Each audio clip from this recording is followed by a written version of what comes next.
Hi, my name is Catherine Went with Syscon, and thanks for taking a moment of your time.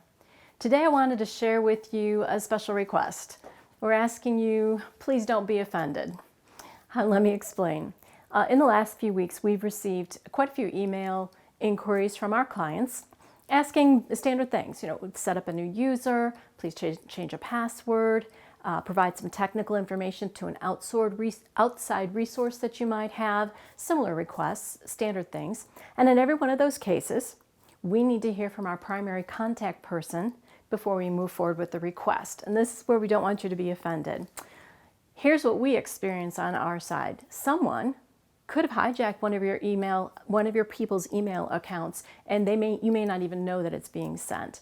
The person reaching out could be posing as someone else, and I have a short story to share with you about that. The person making the request might not work for you anymore, and we have no way to know that.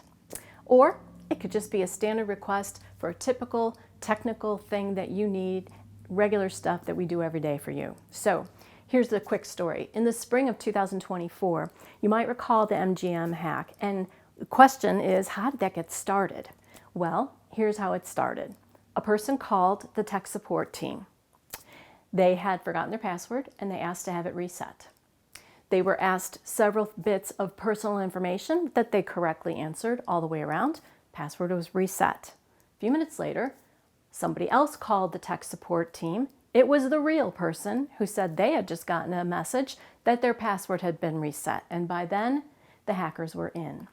So this is interesting because the Wall Street Journal, they had a quote about this too, and what they said was that this was a widely overlooked weakness in technology, and we agree.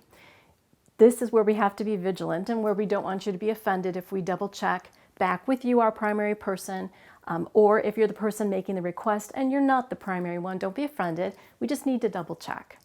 So personal information is available in a lot of places. The dark web, Facebook, True People Search, LinkedIn. This information is available. It's for sale on the dark web. There's a way to get personal information about you that you probably aren't expecting, and they can actually pose as you.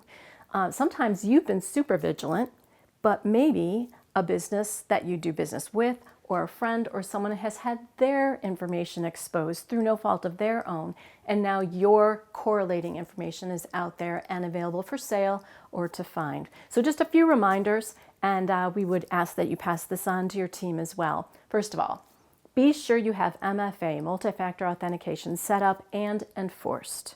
Second, stop sharing your passwords, please. Don't be upset when we take extra steps to confirm your request or the request from your team members. Be truthful on your cyber insurance forms and applications, and please apply for and have cybersecurity insurance in place for your business. Keep reminding your team member about these social engineering efforts. They're out there to trick your people, and your people need to stay vigilant. They just need those reminders from you. And you might reconsider how much personal data you put out on social media. Maybe bring some of that back, or at least think twice before you share it out on a public forum. And then the last would be to consider using our dark web service or something similar so that we can monitor your email and your domain activity out on the dark web. Those are our suggestions. That's our special request. Don't be offended. We're here to protect you. We're here to protect your business. And if you have any questions on any of this, please check with us. The rest of the article is here below the video. Thanks for your time. Stay safe and have a great rest of your week.